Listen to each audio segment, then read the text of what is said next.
working with the big other martial artists like Daniel Bernhardt. You've worked with him. And again, the first time I ever saw Bloodsport 2, that was the first time I saw the two of you and Chad Satowski as well. You've also trained with the real kickboxing champion Dale Apollo Cook. You've also worked with Philip Tan, and whose son is actually Philip, who's Lewis Tan, who's gone on to do the Mortal Kombat movie as well. You've also worked with Jean-Claude Van Damme. You've worked with Gary Daniels. You've worked with some of my favorite people, to tell you the truth, and you know them personally as well. Making films is kind of incestuous. We're all kind of connected. Funny thing about Lewis Tan. Lewis Tan used to be, when we did Bloodsport 2 in The Quest, Lewis Tan was like my little buddy. He would come into my hotel rooms and do backflips on the bed and try to fight me in karate.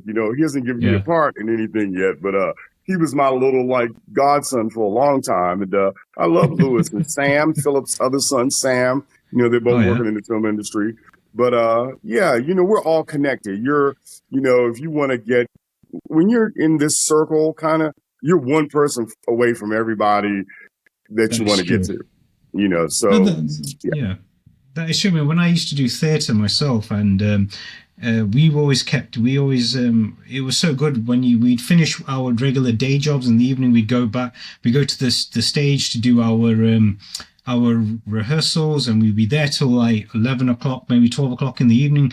Go home, collapse, get up the next morning, do it all over again. Sometimes I had to just book days off and just say, can't come in, the performance is in 2 days. We've got to make sure everything's correct and everything. And everybody had that same mentality. But one of the saddest things always is when it's all finished and you're all saying goodbye to each other. And it's like, no, we're not saying goodbye.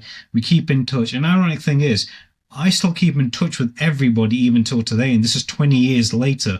We still keep in touch with everybody, even though people are married, got kids, and we would just talk to you. We tell their kids all the funny stories as well. It's like, I wish we could do that when you get older, but for now, focus on school. That's more important. And you also work with Gary Daniels. What's Gary Daniels like to work with? Because I know he's one of my favorite martial arts actors ever. Well, most of the guys you named, except Jean-Claude, I've had like a brotherly relationship. Me and Gary Daniels, we came up at the same time. I can remember when Mark LaSalle first called me about, offering me a multi-picture contract. One of the first people I called was Gary Daniels. I was like, Gary, man, I got a contract, and what do I do? And, we'd be overseas. There's some pictures I had, me and Gary Daniels. We're in Hong Kong. We're in I would do a movie in the Philippines. He'd be in the Philippines. Daniel Bernhardt was like my brother. So we, I'm gonna tell you what working in films like. If you ever had like a summer vacation and you met this girl and you fell in love with her and you guys had a great relationship and then you never saw her again. Well, that's kind of like what happens in movies is that, you get connected to these people. You see them every day. You see, the hotel room is right next door to yours. You're getting up, you're going to eat, you're walking around, you're going shopping, you're training, you're filming the movie, you're going to hang out at clubs at night, and you're doing this for a couple of months, and then you may never see them again. It gets like that. Yeah, it gets like that.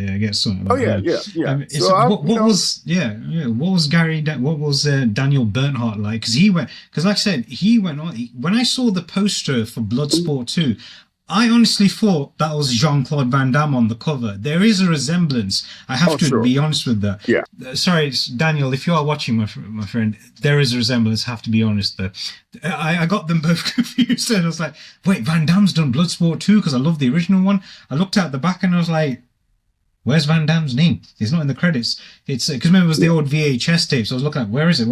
And it's like, oh no, it's the sequel to Van Damme's Bloodsport. All right, fair enough. But then when I saw, let's see what this guy's like. I rented it out, took it home, watched it, and I was like, what was that? Who is this guy?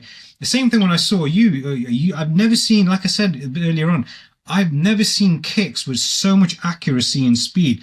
I had to keep, when you kept coming on the scene, Ron, I had to keep slowing it down and putting in slow-mo just to capture all the brilliant kicks you were doing on there. And I had to forward the movie to other people, and they were like watching it themselves like, this guy's awesome. This guy's what's funny is fantastic. One of the very best compliments I ever got about my kicks was from Master Hee-Il Cho.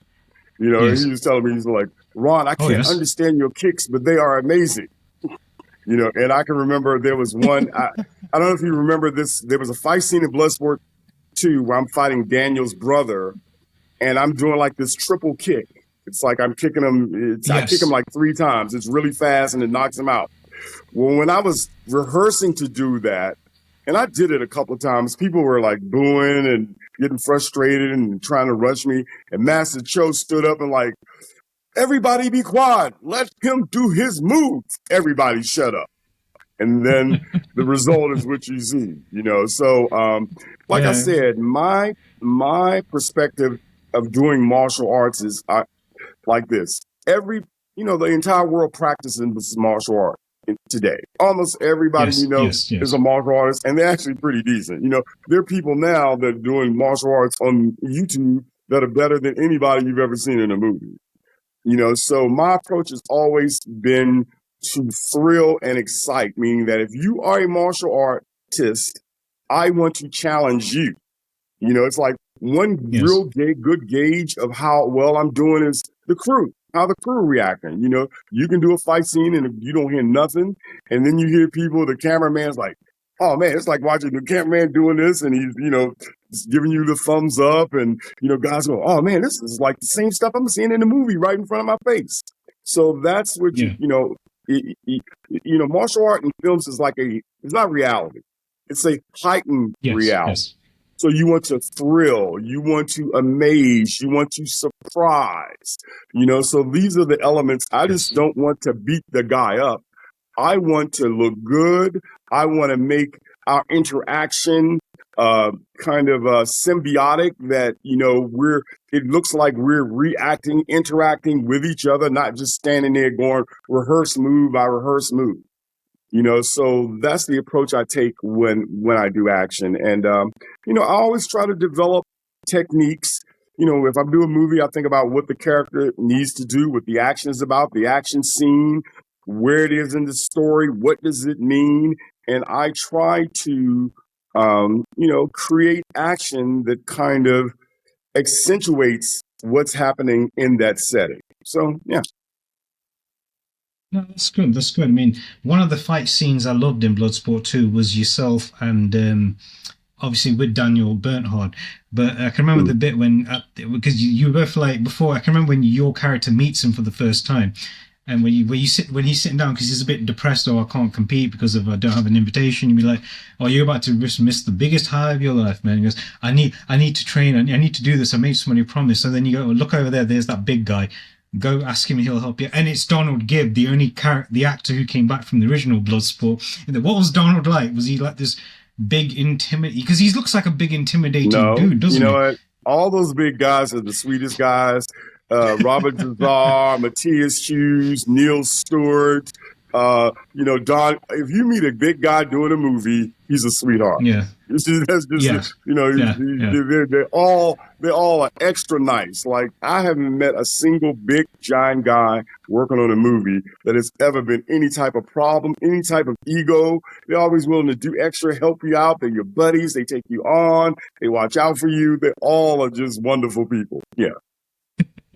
Yeah, because I can remember this bit when Donald comes afterwards when Alex, Daniel Bernhardt's character, comes to you and goes, "Thank you, I owe you one." No, you don't. I remember we going up together. I ain't holding anything back.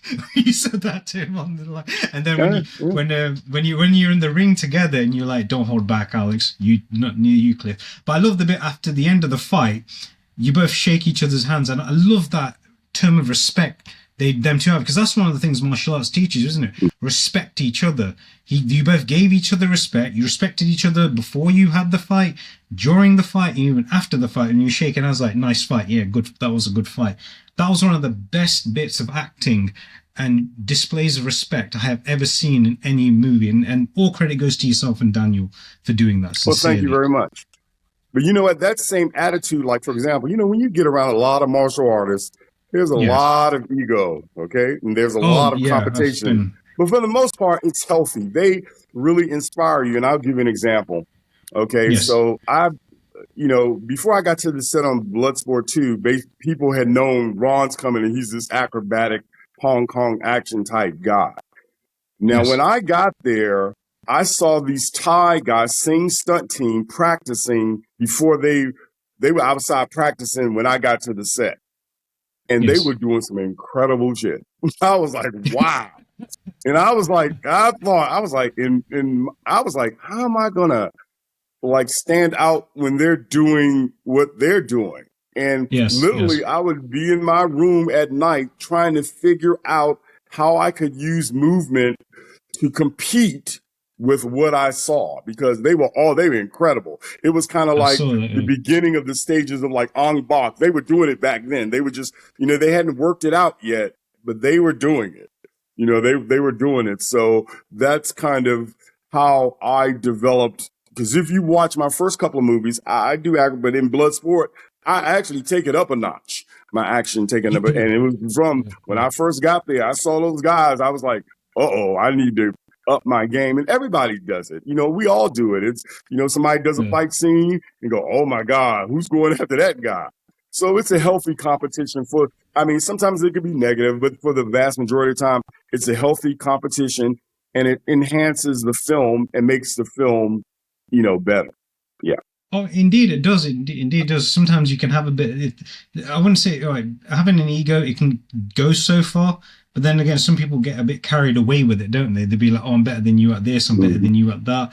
But then it's like one thing always I learned from one of my instructors was that they always said, "Never have an ego because there'll always be somebody who's always even 5% more trained than you who can do a lot more damage. So do not have an ego. Yeah. Be cool, be calm, and just leave them to their business. That's just what it is."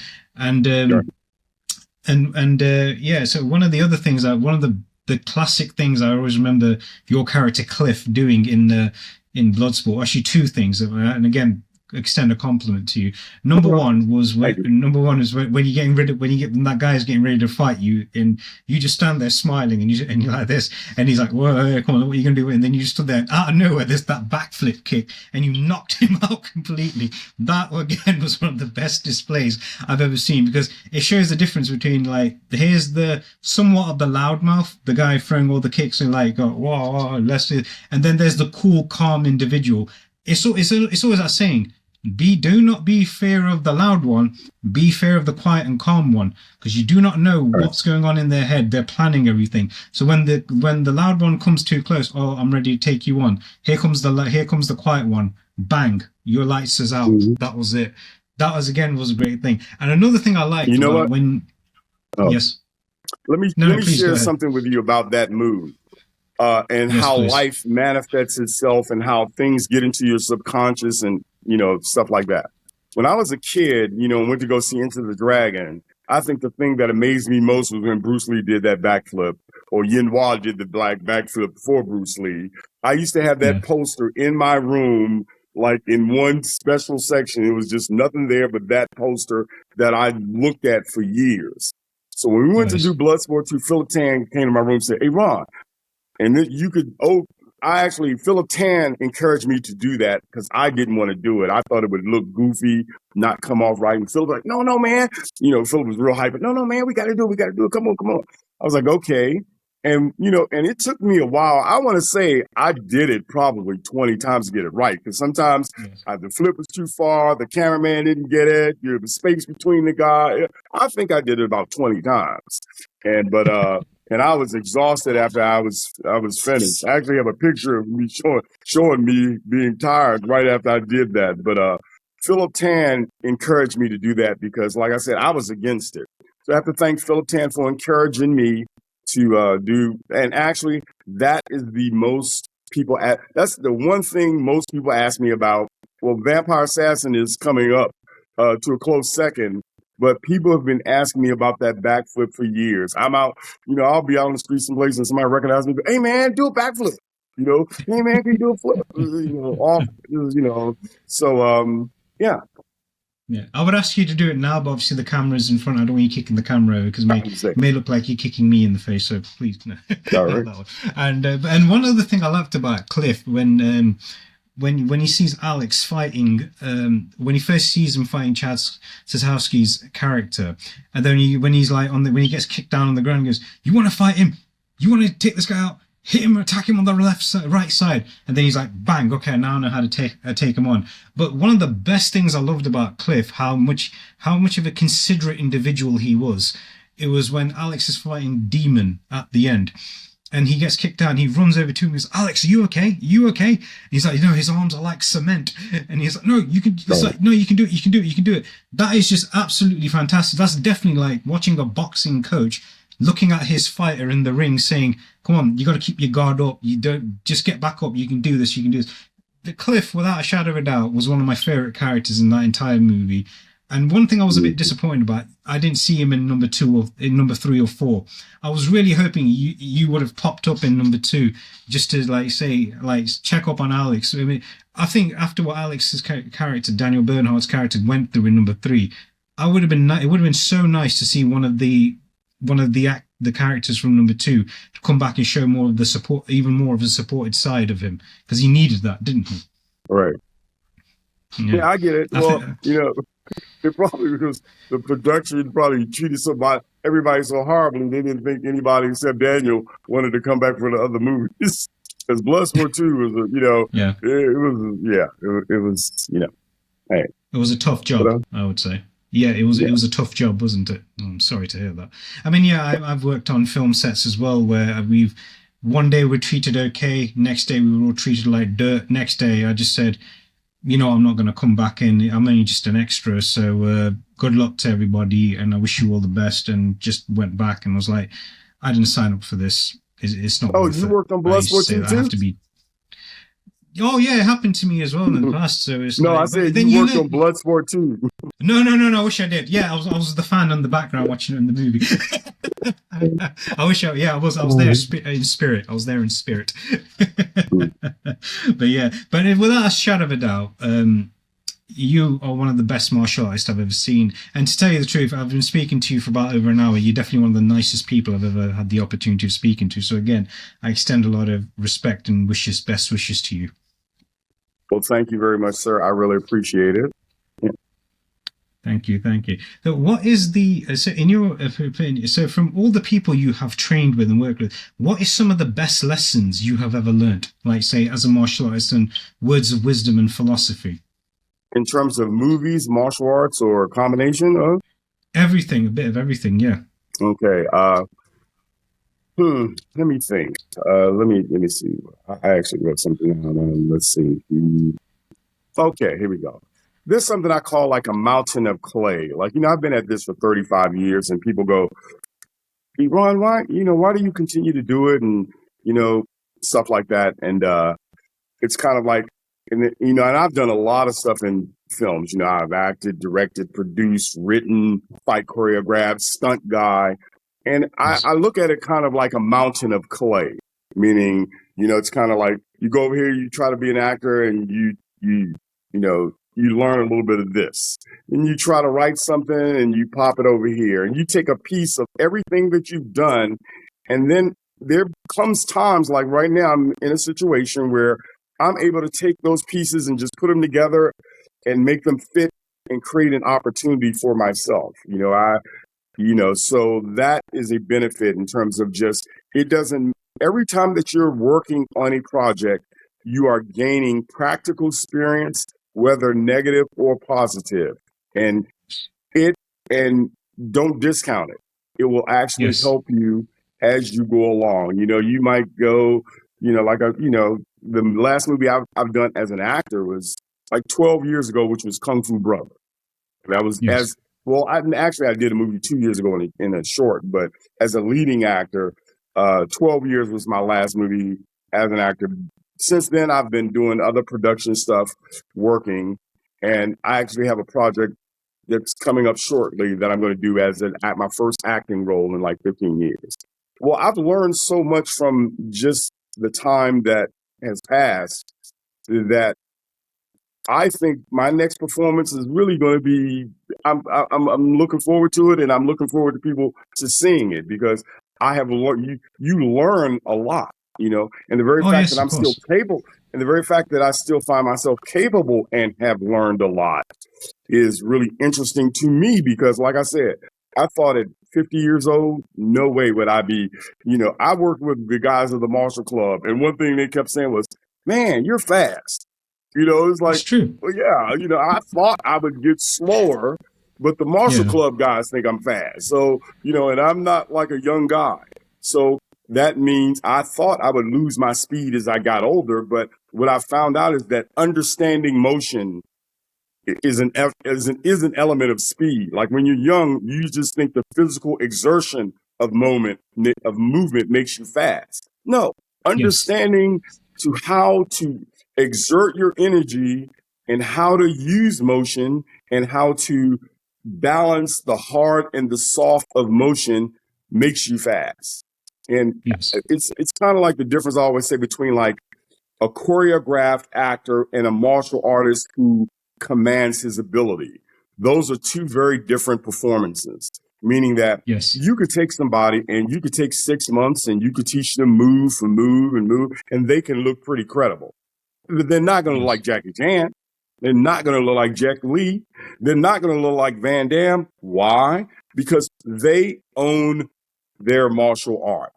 They own the Yes. ins and the outs, the movements, the coming back, going forward, the nuances. Whereas a person is just trying, it's like they're remembering lines. It's almost like the problem that the martial art and the actor have in reverse is that, the martial art actor is trying to figure, he's known for doing martial arts and he's trying to figure out his lines. Well, that's what Yes. happens to people when you teach martial arts is that they get the movement. They don't get the essence of martial arts when they do Yes. it. It's kind of like you can clearly see the difference. And there's some people who have gotten really good. Like, for example, some of the best are Wesley Snipes, Keanu Reeves, Yes. Jason Yes. Statham.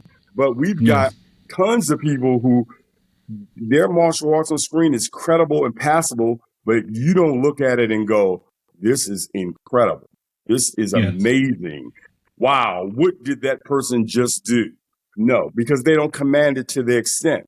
So, and that's the approach I try to take is that I want to command my martial art on screen to the extent that when you watch it, you are impressed, you're surprised, you're amazed, you're thrilled when you're watching it. Even if you do martial arts, you might see something in there and go, oh, I want to copy that. Or, oh, I see guys now that, copy some things I do, and it's great because I did the same thing. And it's okay to copy because there are many. I'll give an example of one thing. Like if you ever seen the trailer for Vampire Assassin, you can see me twirling the staff really, really fast. Yes. I Well, saw that. That was okay. awesome. Now, how I got that, I can remember seeing Magnificent Warriors with Michelle Yeoh. And there was a scene where all these guys were surrounding her and she had a spear and she was just awesome. It's just she's moving around and she's twirling the spear and it's fast. It's like lightning fast.